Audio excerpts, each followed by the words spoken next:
really muscle work. I handle between 40 and 50,000 pounds of steel a day.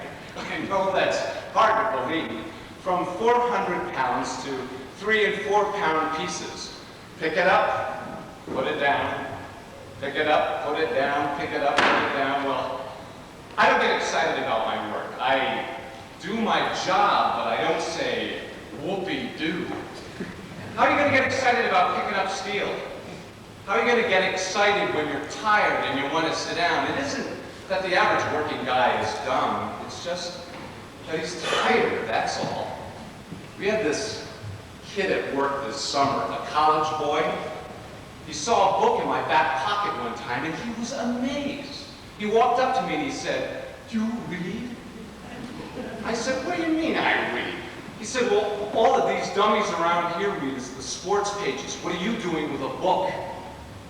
It's a non-recognition by other people that gets you. To say that a woman is just a housewife, a man is just a laborer. It gets to you sometimes, you know, when you're picking up that steel to know that it's maybe someday going to be a car and somebody you're never going to know is going to get into it and never think about you. I think about that guy sometimes. There he is, living out in the suburbs, driving his air-conditioned car into his air-conditioned office, just sitting back and enjoying the ride.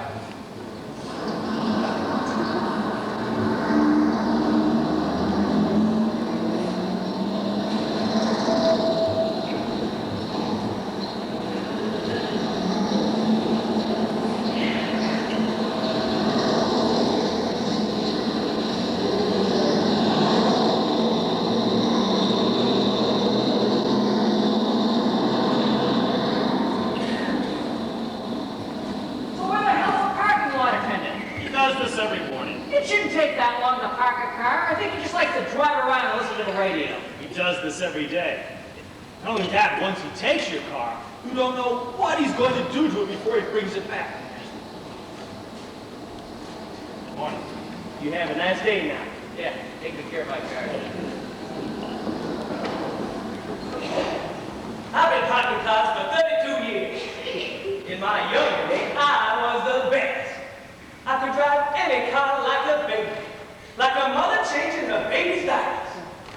I still get customers that say, "Boy, you sure can drive. How long you been doing it?" I say, "I've been driving since I'm 16 and I'm still doing it. All my days is cars. All my waking hours is cars. Why, I drive my car to work, and when I get here, it's the customer's car. They'll drive themselves home at night. But when I go out, my wife drives.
Exactly.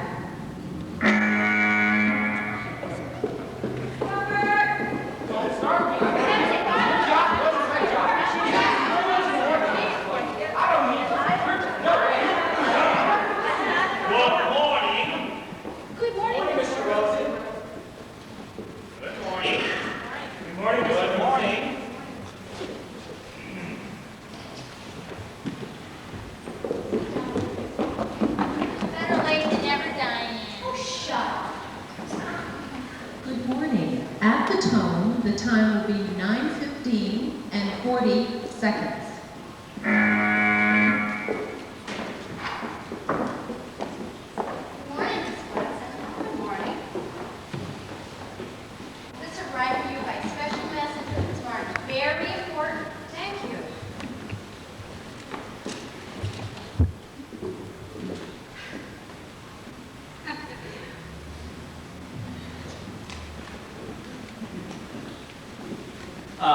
Nora, dear, I can see that you're terribly busy, but this is extremely urgent. I need it in 2 weeks.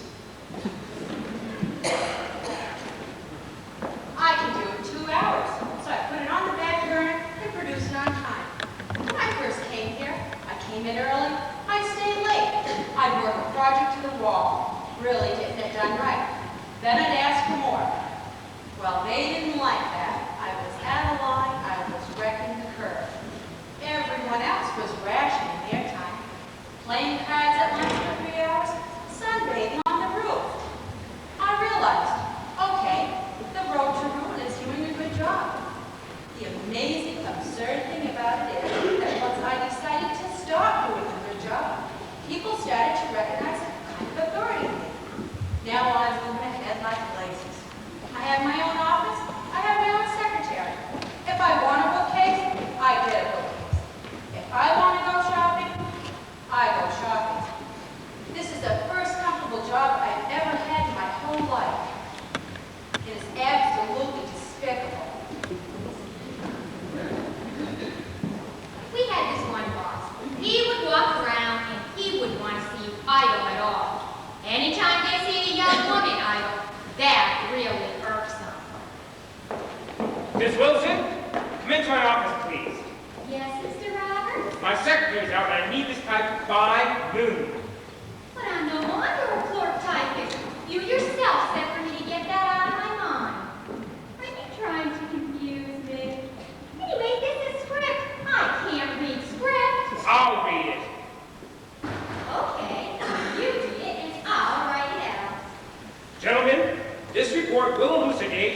There's his hand going all over the script. He doesn't know what he's reading. I can tell. He just wants to see me busy.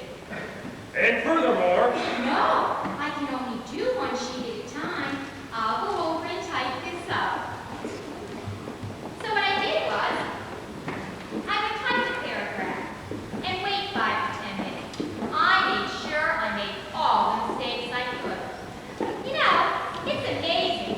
When you want to make mistakes, you really can. One of the girls came over and said, "Hey, Diane, you're going off the line." Oh, be quiet. I know what I'm doing. Just go away. I fixed it up real pretty. I mean, after all, he told me himself I was no longer a clerk typist. Here's the first sheet, Mr. Roberts. I'm sorry I didn't have time to proofread it. It made me nervous to have it typed up by a certain time. I had deliberately misspelled some words. You got out the dictionary and looked them up for me.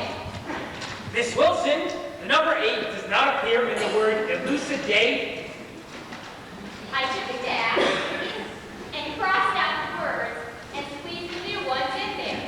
So 12:30 comes around and the work looks just awful. I put the 4 sheets together. I never saw anything so horrible in my life. I decided to write him a note. Dear Mr. Roberts, you've been so helpful. You proofread, you look up words for your secretary. It must be marvelous working for you. Please call on me again.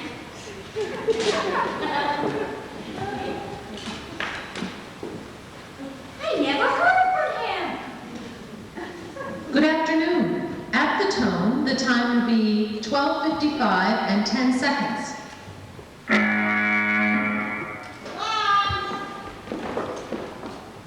It's not just the assembly line workers whose job is too small for their spirit, you know. It's a job like mine. If I put my spirit into my job, I'd be sabotaged immediately. Jobs are just not big enough for people. I've noticed when I ask someone who they are, they define themselves as their job. I'm a secretary. I'm a sales manager. I'm a corporate executive. When someone asks me who I am, I say, I'm Nora Watson. And at certain points in time, I do things for a living. Good afternoon. At the tone, the time will be 1 o'clock exactly.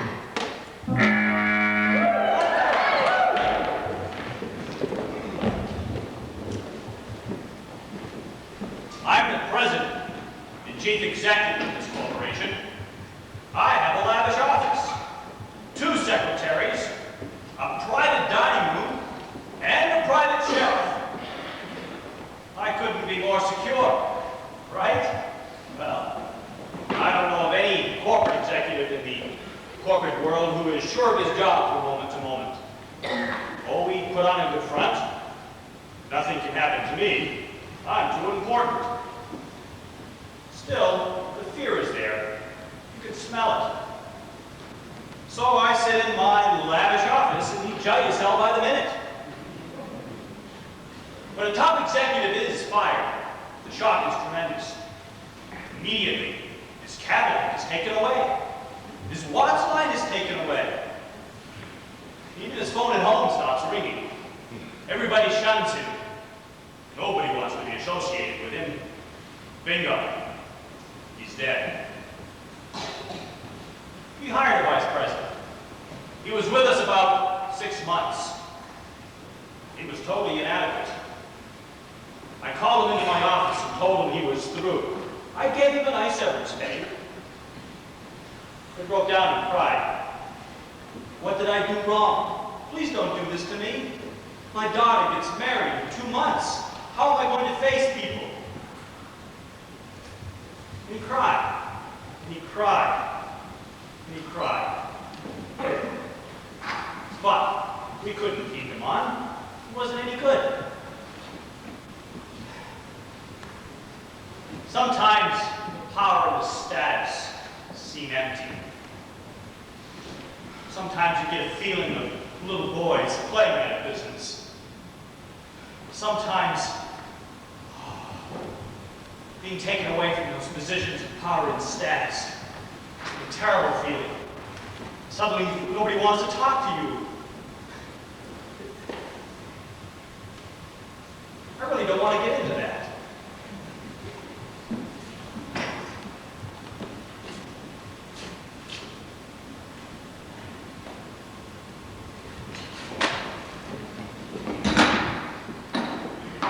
It's fun throwing papers. Sometimes you get one up on the roof. But I never did that. You throw your papers off your bicycle, it lands someplace down in the bushes. Oh, it'll bounce off of the wall and come down the bushes, and the bushes are so thick, the little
sing the Star-Spangled Banner.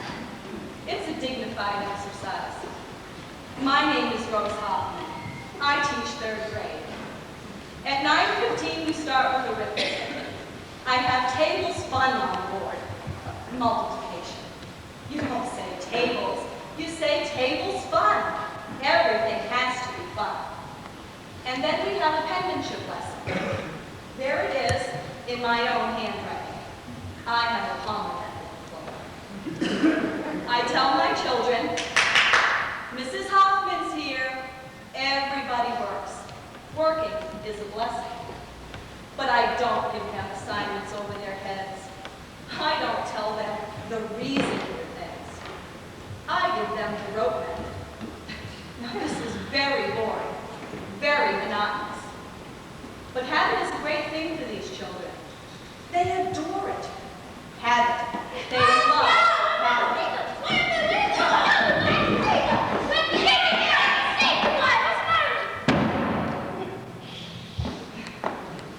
But the neighborhood is changing, and the type of child is changing too. Now I have 32 in my class, and there's about 23 that are Spanish. Oh, I have maybe 2 appellations. Yes, I have seen a great many changes since I first started teaching back in 1957.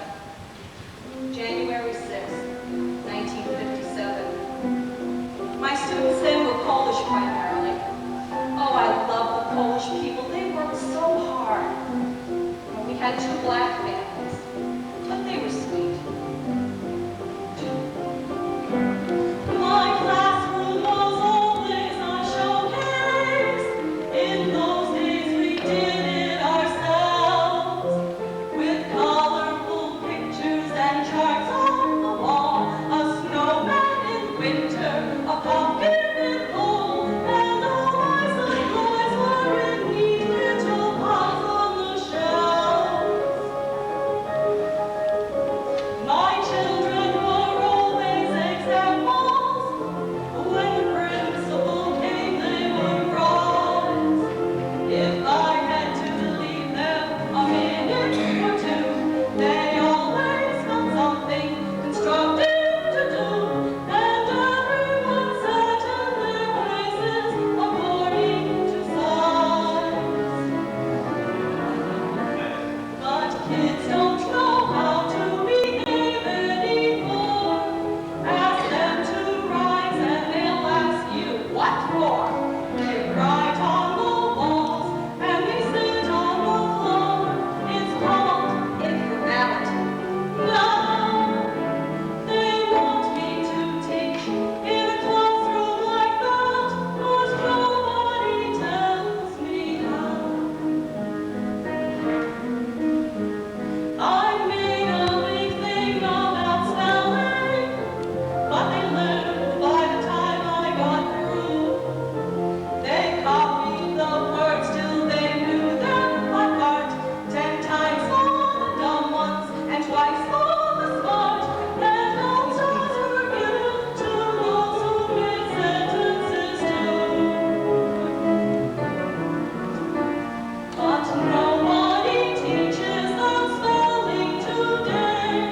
Who has the time between weaving and play? The words they can write, I'm embarrassed to say, they're free to express themselves. No, the way I've been teaching for 34 years is no longer effective, or so it appears. Well, that it worked for me then, so what's wrong with it now? They say I'm supposed to keep up with the times, but nobody ever tells me how.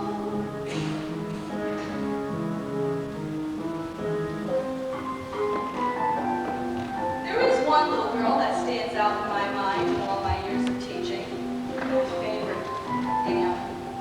Oh, she was special. She was never in trouble. I still see her every once in a while. She's a checker at the Treasure Island supermarket. She's the same way today. She doesn't give anyone any trouble. She has that same smile for everyone.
Cuando Dios a los pobres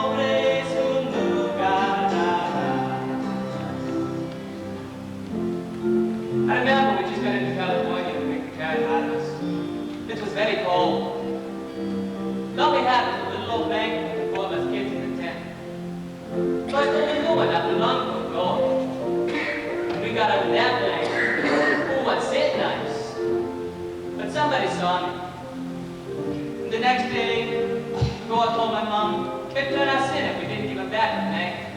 Sterilized. So my mom and I, we took the blanket to the river, and then we stripped the blanket, and she ironed it, and gave it back to the grower. Oh my God, we got spanking for that. One over door, well, look inside of me, oh God. It's some young daughter who told all the glory beside. Donde salido mi vida? Donde salido mi juventud? Perdidas en las palabras que el viento me trae, un día mejor vendrá. After my dad died, my mom would go to her tent, and I'd go to ours, and we'd wrap ups and everything. Then we'd go to the temple when my mom was sleeping, and I'd see her crying. When I asked her why she was crying, she never gave me an answer. All she said was, things will get better. But that day she thought would get better, it never came for her. Donde salido mi juventud? Perdidas en las palabras que el viento me trae, un día mejor vendrá. The people could see in the winter, ice on the fields, and in the summer, picking watermelons at 105 degrees. The people have melons, or cucumbers, or carrots, or even lettuce. They don't know how they got on their table. By the morning, I'd take busloads of people out into the fields and into the labor camps. They didn't know how that fine salad got on their table. Please, sir, do not buy any pigs.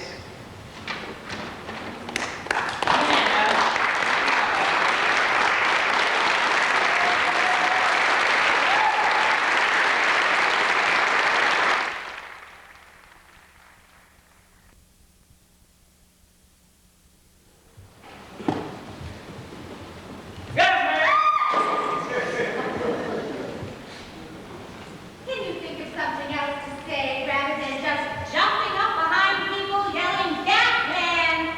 Sorry. It's down there. Yes, ma'am.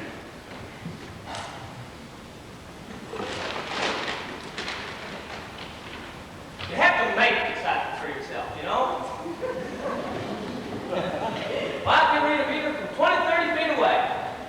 2652. 2652. Thank you! 2652. Where is he? Where is he? I've been bit once already by a Doberman. That's the biggest part of the dog's day when the gas man comes. I had one house where I was trying to make friends with the dog. He was a Schnauzer. Well, I started to walk away because he was just barking his fool little head off.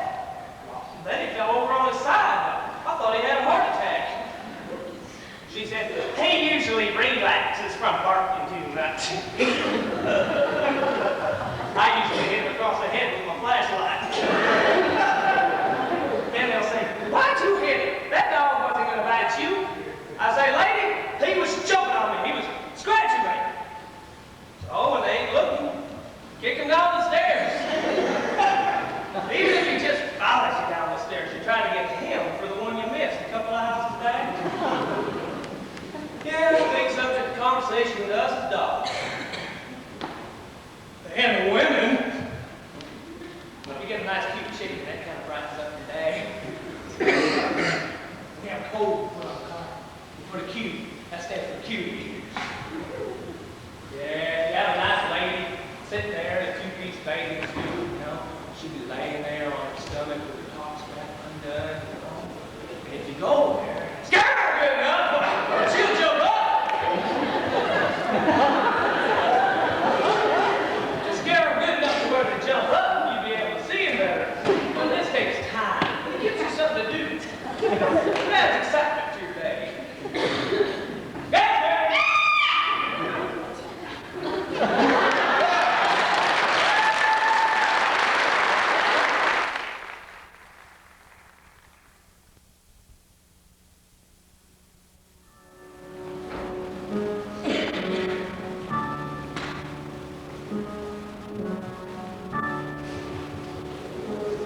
Work? Oh, I don't work. Well, I mean I work. I just don't have a job. I mean, what I do really only matters to 3 people. All I am is just a housewife. Nothing special, nothing great. What I do is kind of boring. If you'd rather, it can wait. All I am is someone's mother. All I am is someone's wife. All of which seems unimportant. All it is just my life.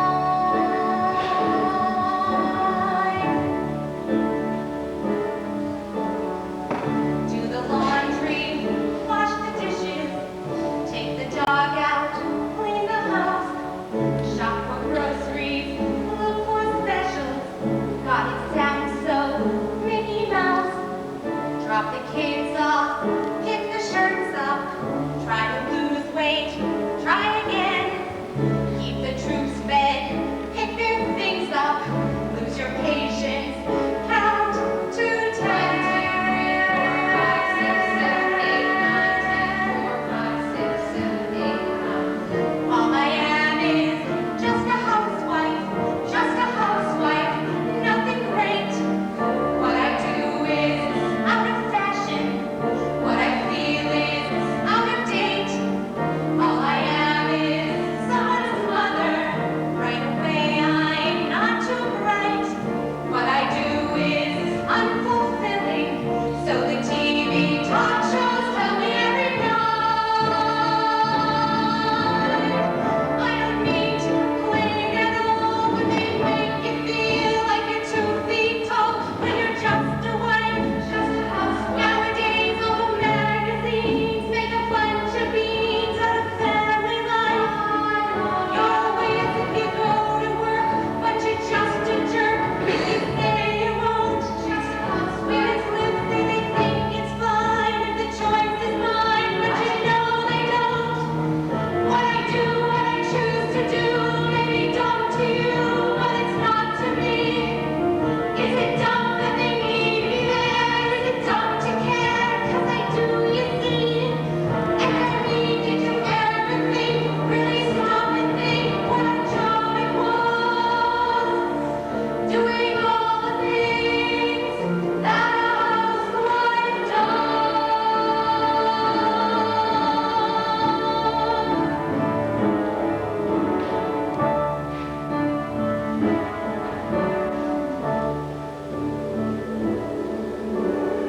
I'm afraid it's unimpressive. All I am is someone's mother. Nothing special. What I do is unexciting. Take the kids here, take the kids there.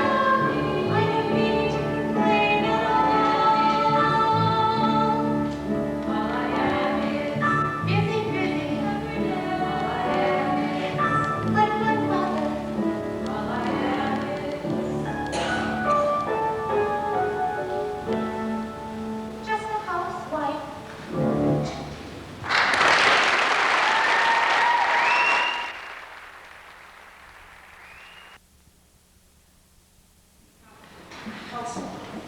Like my mother and sisters. I think I've always known I wanted more out of life.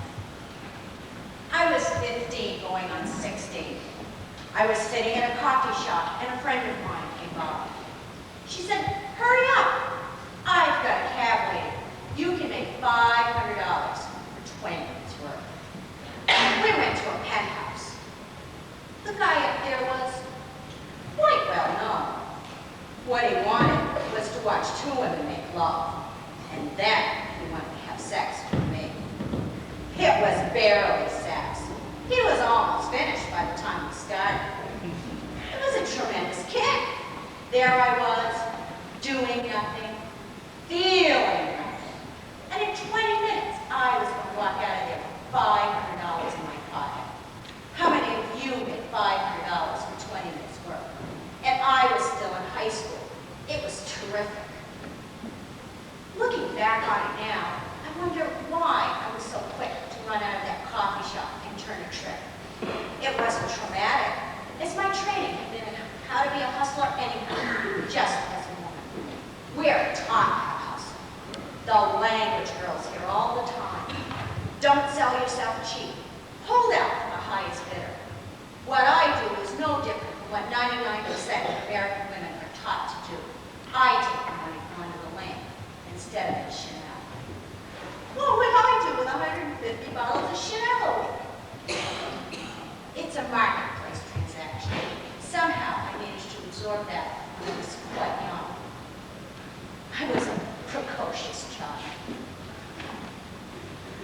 Actually, I was very lonely. I didn't experience myself as being attractive. I didn't look like a past poet. I was bright, and I didn't have babies. Guys were mostly scared of me. They didn't want to get involved emotionally, but they did want to ball. For a while, I was willing to accept that. It was feeling intimacy, feeling close, feeling warm. You become your job. I become a hustler. Even though I'm not hustling, I'm a hustler. What you do is what you are. I don't think it's terribly different from someone who works an assembly line for 40 hours a week and comes home cut off, numb, dehumanized. People aren't made to switch on and off like water faucets.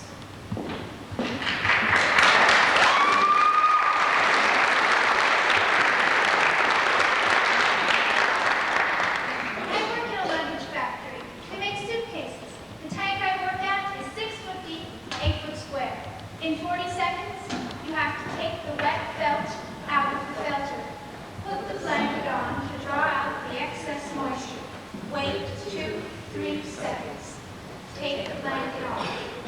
Pick the wet felt up and balance it on your shoulder.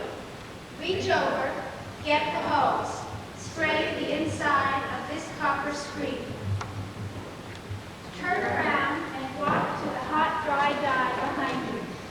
Take the hot piece off and set it on the floor. Put the wet piece on the dry dye.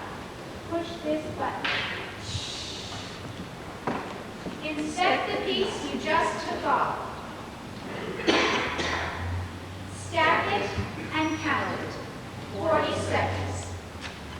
In the summertime, the temperature at our workstation ranges anywhere from 100 to 150 degrees. I've taken thermometers and checked it out. I have arthritis in the joints of my fingers, naturally my shoulder balancing that wet piece. The hose will sometimes leak and spray back on you. The hydraulic presses leak, so you're slipping on oil.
When that whistle blows, you get a lot of guys who want to sit around and talk. I just want to get out of here.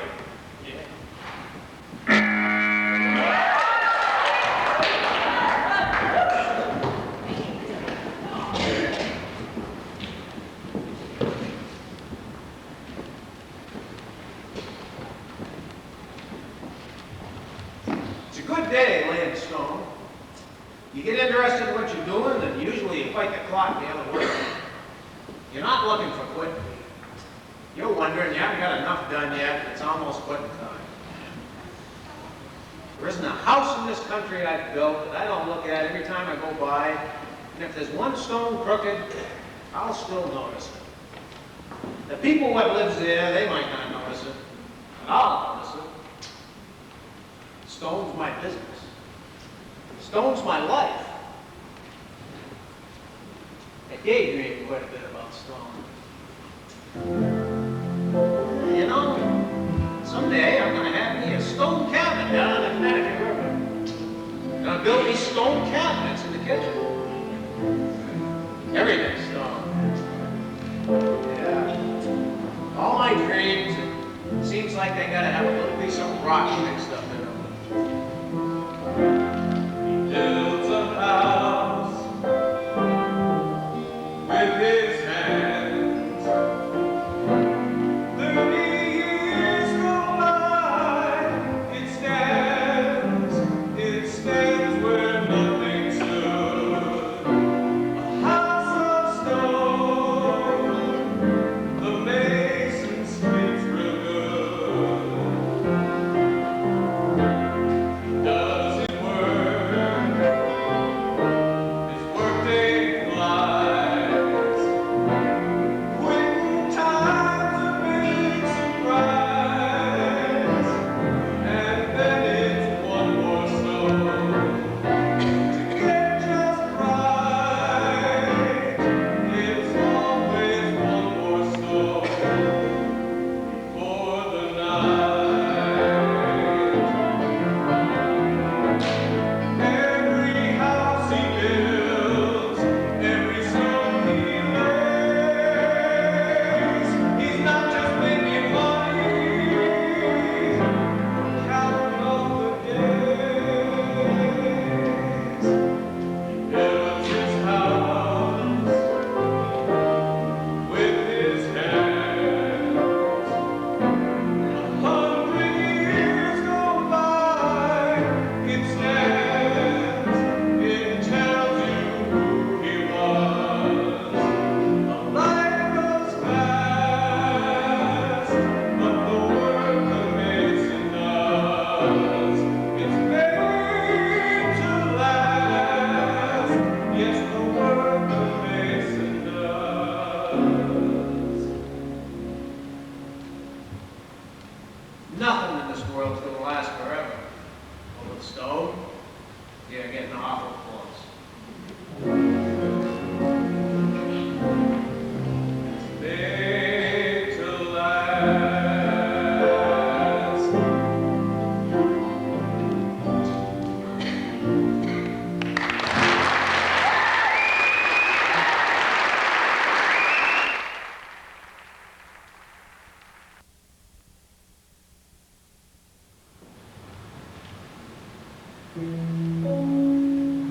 If I could have been what I could have been, I could have been something. I wanted to be a writer. Major League Baseball player on a little farm.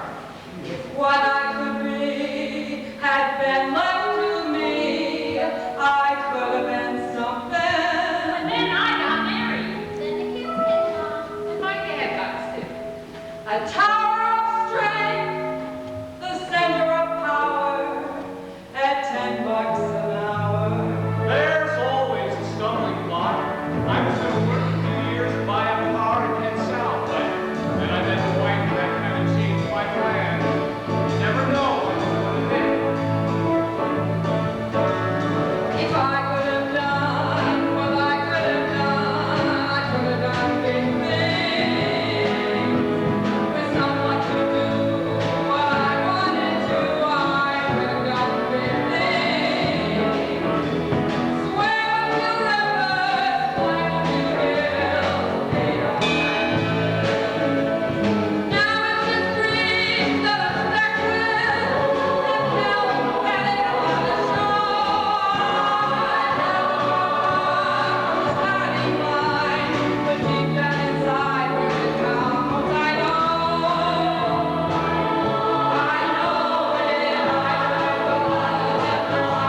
cocktail over and over.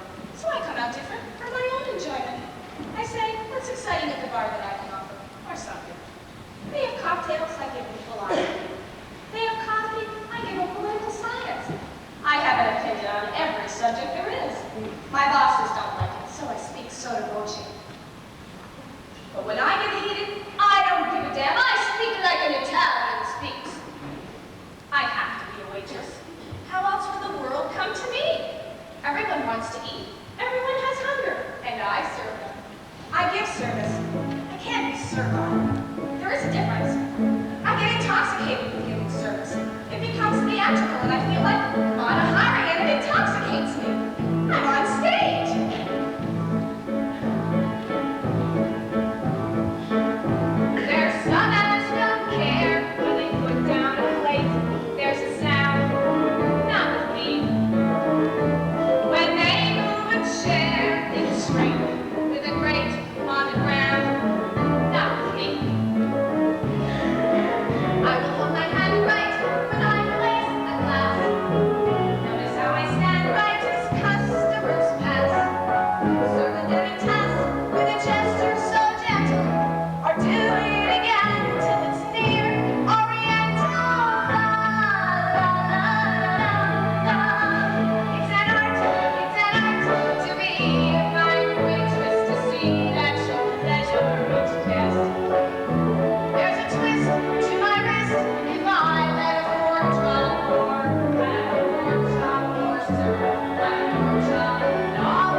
them other guys when I'm gone. Oh, no, Frank, it's just you and me.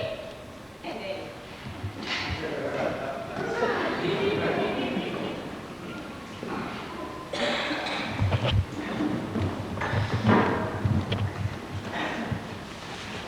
On the road, there's no women, though. Except a few waitresses, a couple of good old girls you might kid around with. So we truckers, we fantasize something tremendous. You sit in your truck and your only companionship is your own thoughts. You might have known you're not talking to anybody for 48 hours. Halfway back to Milwaukee, you gotta call your dispatcher, and I tell you, you're even glad to talk to him. Hello, Chet.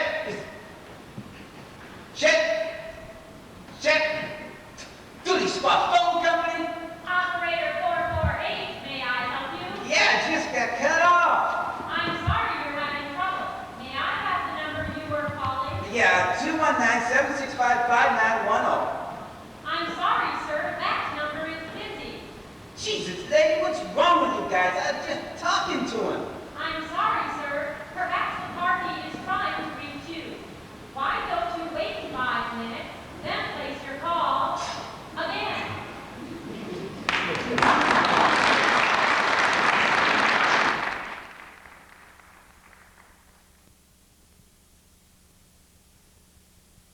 Sometimes you really want to talk to them if they sound upset. For me, it's a temptation to say, gee, what's the matter?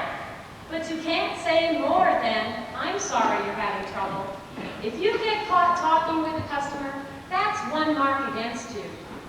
One man said, operator, I'm lonesome. Will you talk to me? I said, gee, I'm sorry, I just can't. But you can't. I'm a communications person, and I can't communicate. There are only 7 or 8 phrases you can use, and that's it. Operator, may I help you? Good morning, may I help you? What number did you want? Would you repeat that again? I had a collect call from so-and-so. Will you accept the charge? Please deposit 70 cents for the first 3 minutes. And that's all you can say. Anybody that has done hotel switchboard likes hotel switchboard. It's not lonesome. You're talking to people. You ask another switchboard operator. They like it. It's strange, but you get tired of talking. Your arms don't really get tired. Your mouth gets tired. The girls sit very close. That's why we have so many colds. Sometimes the cords are so close together, and you gotta break in between if they want that number in between. Try to So keep you your break your fingernails fingers. short because they break. Do I listen in on conversations? I never listen in on a phone conversation, but I'll tell you. Some girls really do. I've never had the urge to flip the switch. I don't know why. Especially if you're working late at night. Sometimes the people on the line are so funny. You just sit there and laugh until the It's the tears greatest roll thing down I've your ever seen face. on phone The conversation. night goes If faster. you work nights and it's real quiet, I don't think there's an operator who hasn't listened in on a phone conversation. You want to hear a good one? It was 1 o'clock in the morning and a phone call came in. I answered Holiday Inn because we were at Holiday Inn. I was just fooling around. My boss finds out about it, calls me into her office and says, I don't understand why you did it. Fran, you're a good operator and we all love you, but why did you do it? I said, I just wanted to have a little fun. I always thought of a receptionist as the dumb broad at the front desk taking phone messages. Now I'm one, so of course I've changed my opinion. She had to be special, right? Because I thought I was special. I was doing fine until we had this office party. I'd be standing there having a fairly intelligent conversation with someone, and then they'd ask me what I did. When I'd say, I'm a receptionist, they'd make an excuse and walk away. Now I make up other names for what I do. Communications control, servo mechanism. There isn't a 10-minute break in the whole day when the phone isn't ringing. You can't think, you can't read. I'll do drawings, laundry and sort of. Things of nature, never people. I always pretend I'm alone and things are quiet. I call it the land of no phone. I never answer the phone at home. Operator, may I help you? Good morning, may I help you? Ron's the Fisher and Joe, may I help you? Sometimes we say that, Joe. Wouldn't it be great if we could just take a Joe, may I handful help of you? plugs and just yank them? I'll see if I see it. What do you think of it? What do you think of it? If we could just pull them. Just a moment. Disconnect them and see what happens.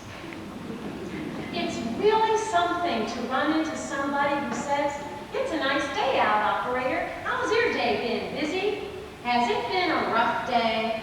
You're so thankful for these people. You say, "Oh, yes, it's been an awful day." Thank you for asking.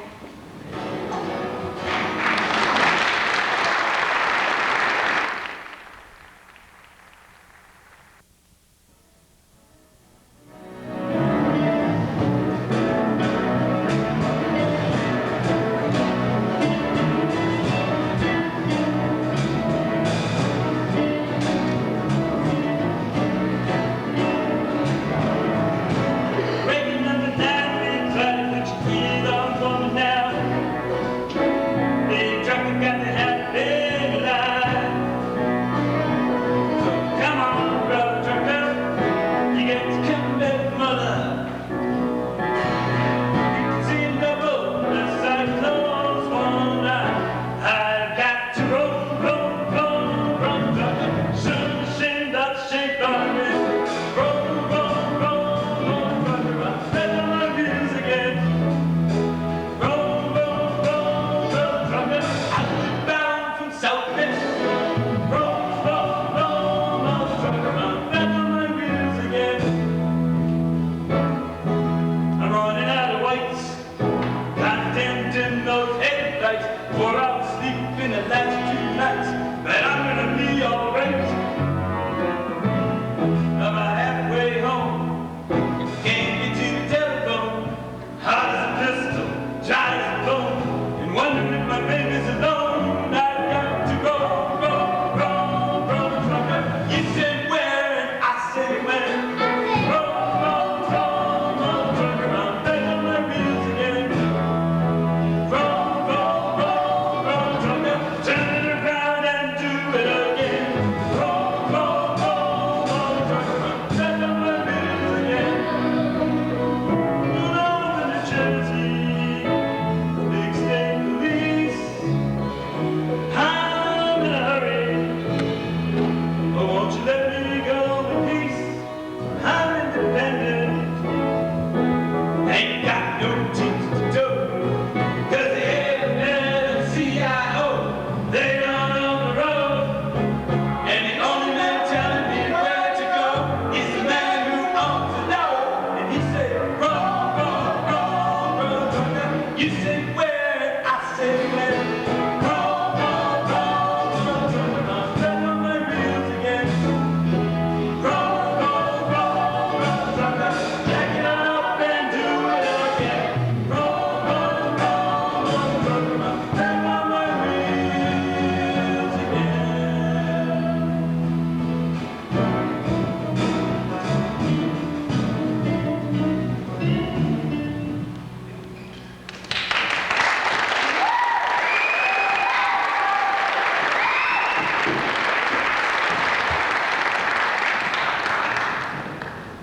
I make 2 round trips to Milwaukee, passing in 4 blocks of my house. Never go home. I see the lighted windows in the houses as I drive by. I look in at the men sitting there with their families and their wives. We truckers, we compare ourselves to sailors. We sail on to the highways.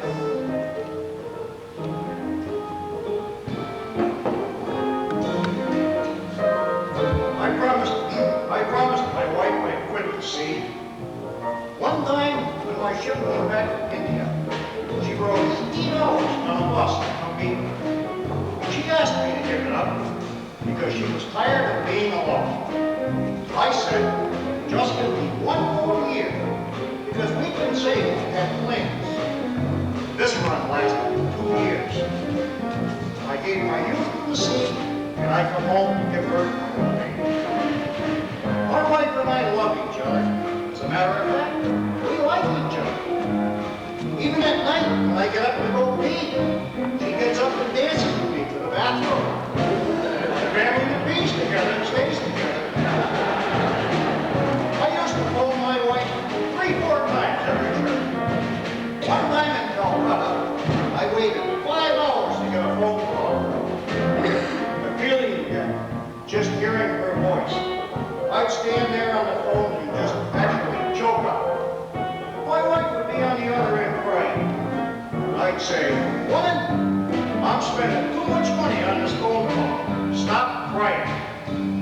But no matter how much you love your wife, sea is dry. My dream is buy a schooner, live aboard, and then charter. That's what my wife and I are both planning.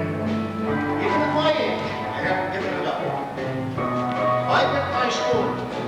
That'll be tops. That'll be it. Then I'll have both my loves, my wife and my sea. I would like to die at sea, be buried at sea, and spread out at sea. It'd be one more year, just one more year.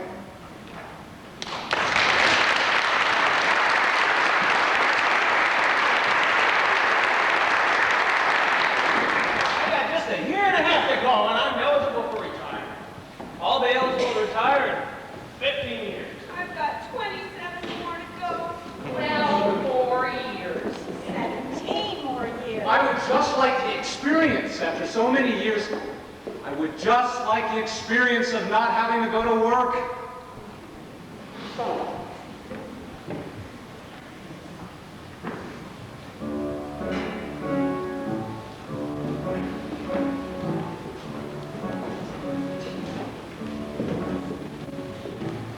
When I retired, the first 2 years, I was downhearted.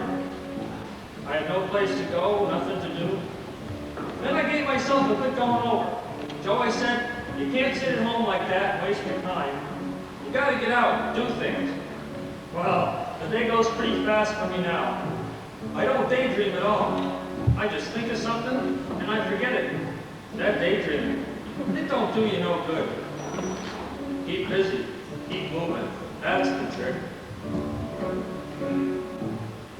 You wake at 10, fold up the bed.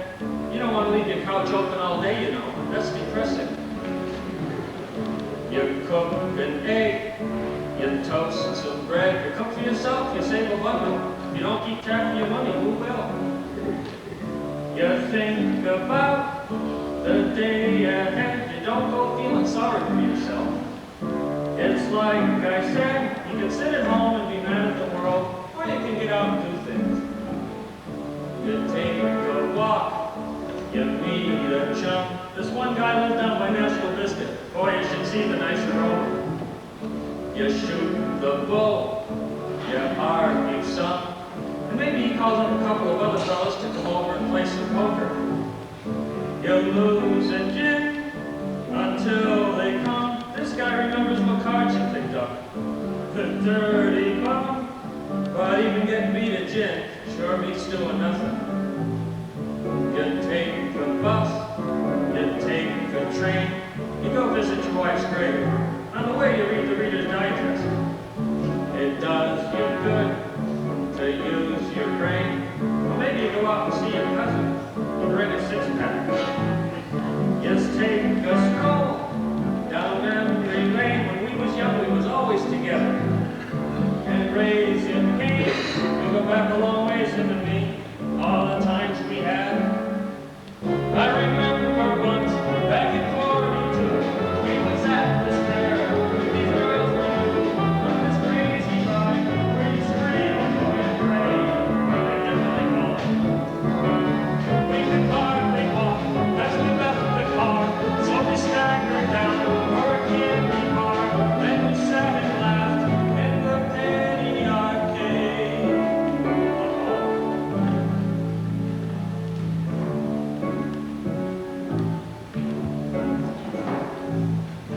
At 6 o'clock, you watch the news. That politician gets you so mad you throw your slippers at the set. You cook some friends, no big to-dos. Most nights you lay around, straighten up, maybe call your daughter.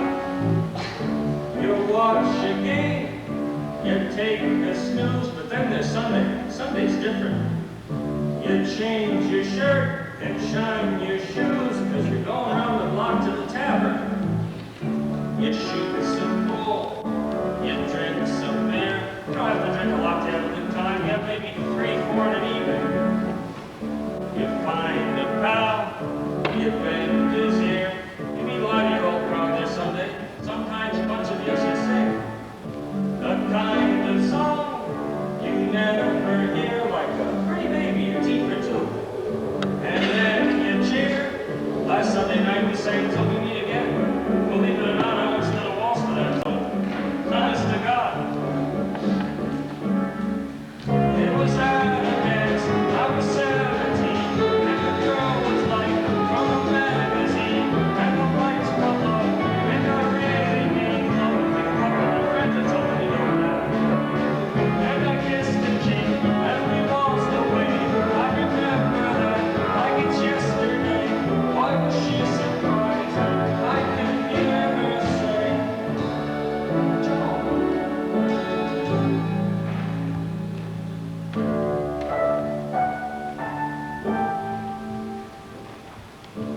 They drive you home from round the block.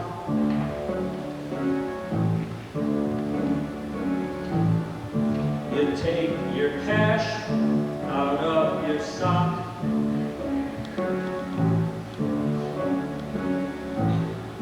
You fix the bed, you check the lock.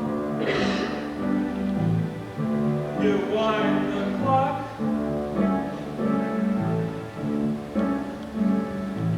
When I retired, a lot of people told me, Joe, you got your health, you shouldn't have done it. But it was too late. I don't know why I retired. It's just a habit, I guess. But I got no regrets. I keep busy, keep traveling. I go to fires every once in a while. That big fire we had on Milwaukee Avenue about 3 months ago, I was there. I was surprised the smoke was coming out of there heavy as hell, but you don't see no flame, you know. They must have had about 30 units there. You get the news on the radio. Boy, that was some fire.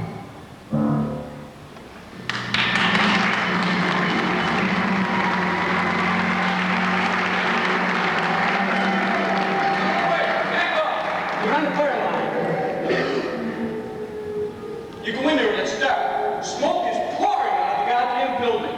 It all happens really fast. I feel this tremendous heat to my left, and I turn and I look, and the whole freaking room is orange, yellow. You can just see orange and feel the heat. The lieutenant and another fireman, they put up a ladder and they saved these 2 people. But downstairs, there was this guy who was trying to get out the door. Well, they had bolts on the door. He was burnt, dead.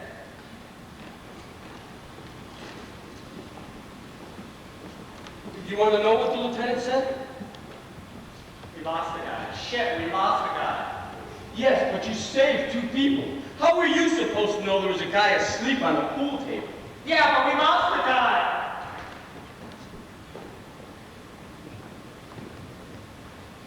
You know, I always wanted to be a fireman. A lot of guys want to be a fireman. It's like kids. Everybody's still a kid. Even guys 40 years old are kids. They just lose their hair or they don't screw as much. You know, I used to be a cop. You want to know why I switched? I liked people. So I took the fire department test in '78. I got called in '80. You know, this whole world is screwed up. The country's screwed up. But the firemen, you can actually see them produce. You see them put out fires. They come out of buildings with babies in their hands.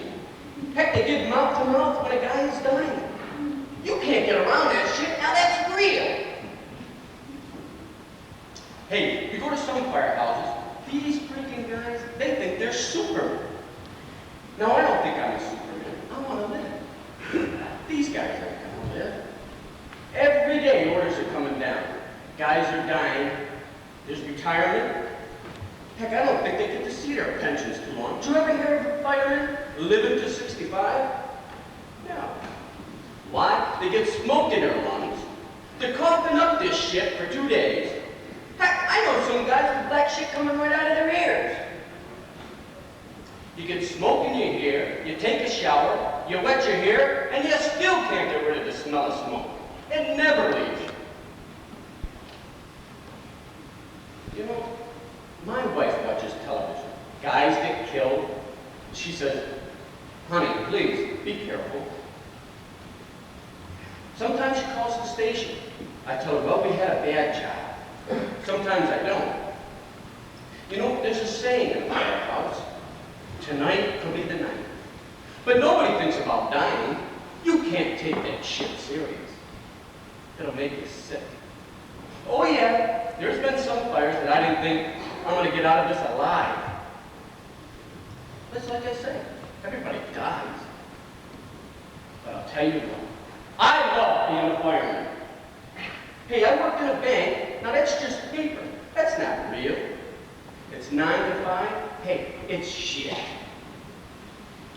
You're looking at numbers. But I can look back and say, I helped put out a fire. I helped save somebody. It shows something I did on this earth. I always wanted to be a fireman.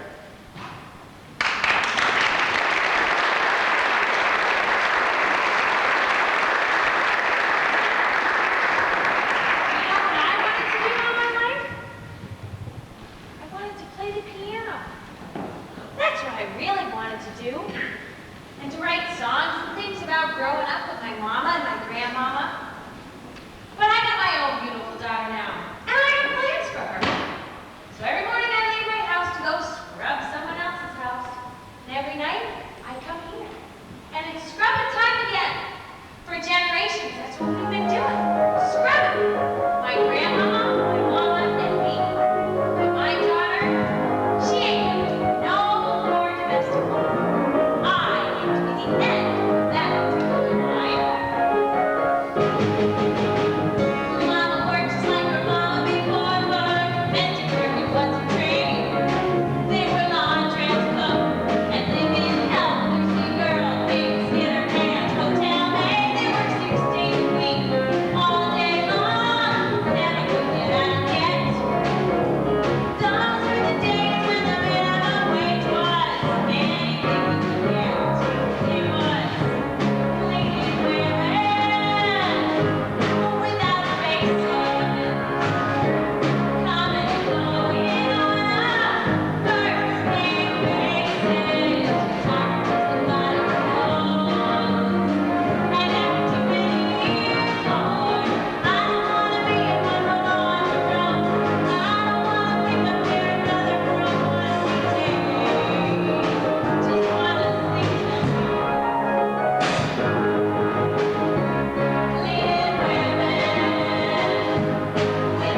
19 years old.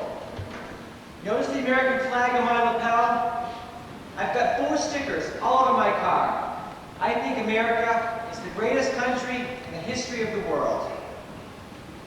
There are times when I shoot off my mouth and I shouldn't.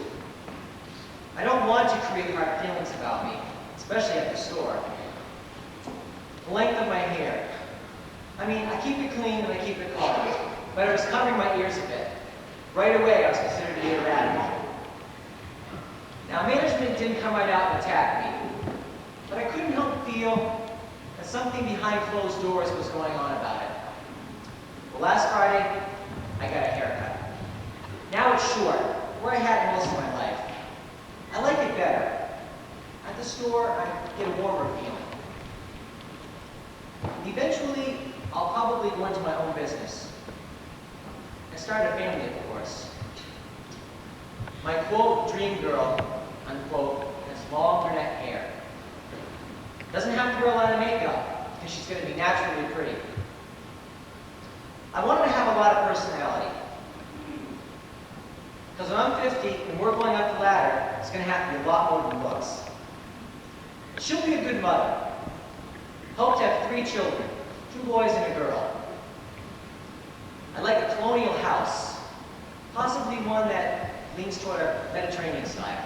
I'd like a lot of bold things in my house. I'd like a recreation room in the basement, possibly a pool table. Hope my wife can play pool. Oh well, thank you very much.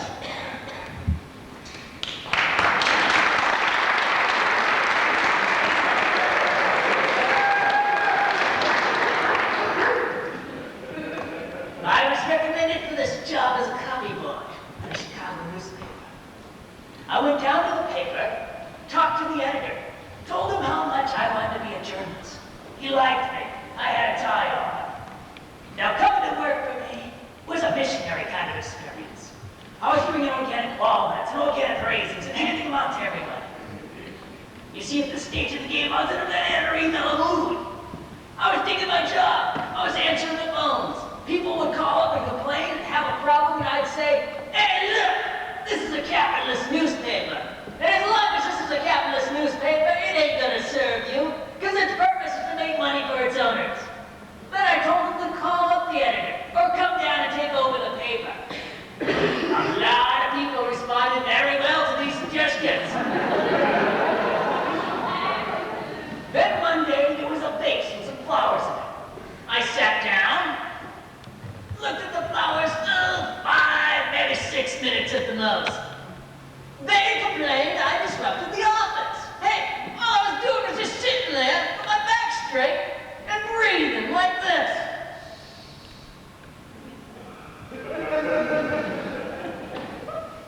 Instead of like, they disrupt some, hey, I want to be touched by these beautiful flowers. I stroked the cool of petals really gently.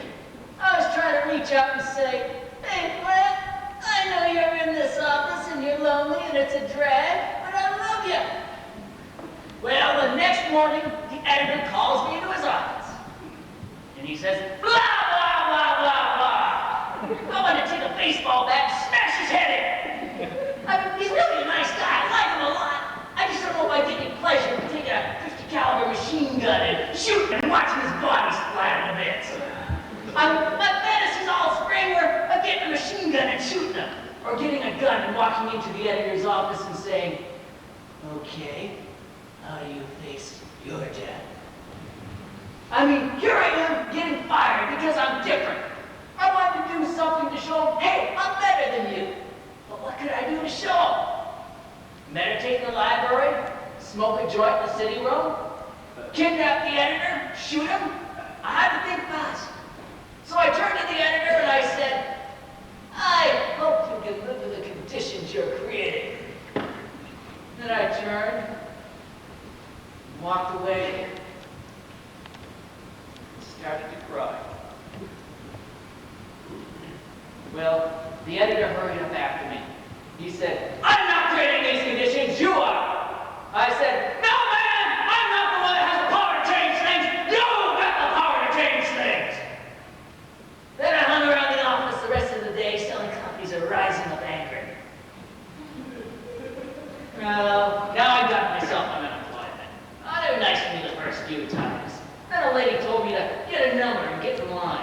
I wanted to say, hey, I can wait outside your apartment until you come home and hit you over the head with a baseball bat. But that's bitterness. I don't like being bitter. I'm a pacifist.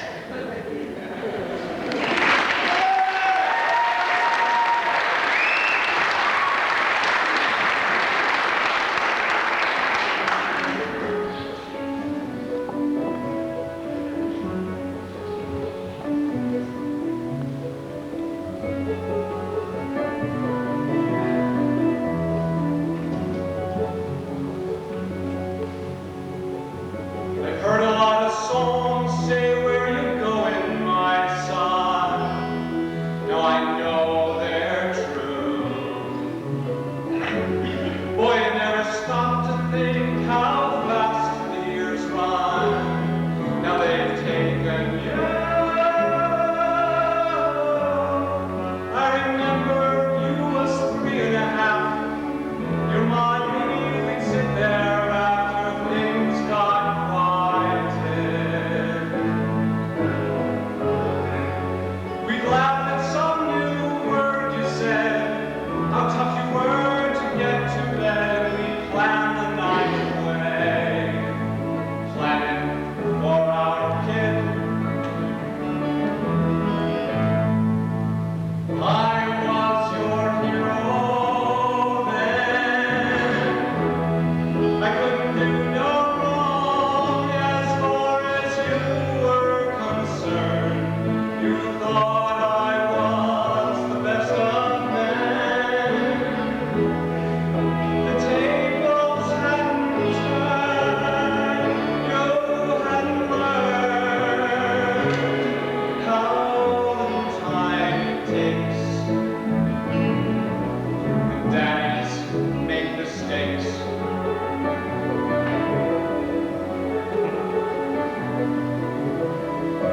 Seems to me that lately I've been thinking a lot. I think about my dad. Lots of funny things come back I thought I forgot. Now they make me sad. High school and it used to be. I didn't want him touching me, and I sure if he did. Further back to summer nights, baseball games beneath the lights, and sleeping in the car. My daddy and his kid. He was my hero then. He couldn't do no wrong as far as I was concerned. I thought he was the wisest and the strongest and the best of men. The tables hadn't turned, boy, hadn't learned how little time it takes. And everybody breaks. Daddies make mistakes. I know this might sound square, but my kid is my imprint. You know what I mean? This is why I work. Every time I see some smart young guy walking by dressed real sharp, I'm looking at my kid, you know. I want my kid to be an effete snob. I want him to be able to quote Walt Whitman and be proud of it. I want my kid to look at me and say, Dad, you're a nice guy, but you're a dummy. Hell yes! If you can't improve yourself, you improve your posterity. Otherwise, life isn't worth nothing. You might as well go back to the cave and stay there. I'm sure the first caveman who went over the hill to see what was on the other side, I don't think he went there wholly out of curiosity. He went there to get his son out of the cave.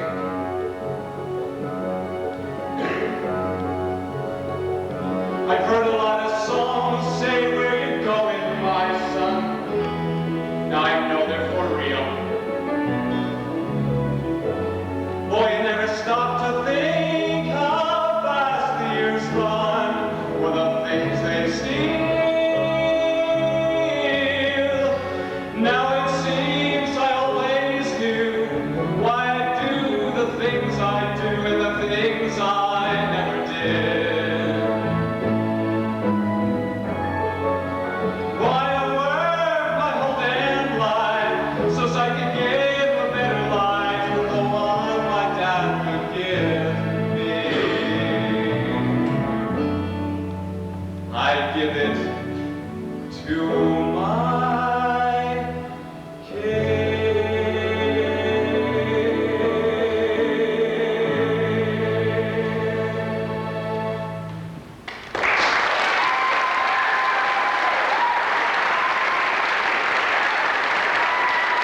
something else maybe, but not U.S. friggin' steel. Unless a guy's a nut, he never talks about work. Maybe about baseball or getting drunk the other night, or he got laid or he didn't get laid. I mean, you look at a piece of work, even let's say Michelangelo's Sistine Chapel, this beautiful work of art. But what if he had to create the Sistine Chapel 1,000 times a year? Don't you think that would dull even Michelangelo's mind? Or if Da Vinci had to draw his anatomical chart 60, 80, 90, 100 times a day? You know, sometimes when I'm making something, out of pure meanness, I put a little dent into it. I hit it with my hammer, just to make it unique. I deliberately screw it up to see if it'll get by so I can say I did it. I want my imprint on it, my signature, my mistake, mine. See, it's not just the work. Somebody built the pyramids. The pyramids, the Empire State Building, these things don't just happen. I'd like to see a building, see the Empire State. I'd like to see on one side of it a foot-wide strip running from top to bottom with the name of every bricklayer, every electrician, all the names, so that when a guy walked by, he could take his kid and say, "See, that's me up there on the 45th floor. I put that steel beam in." Picasso can point to a painting, a writer to a book. What can I point to? Everybody should have something they can point to.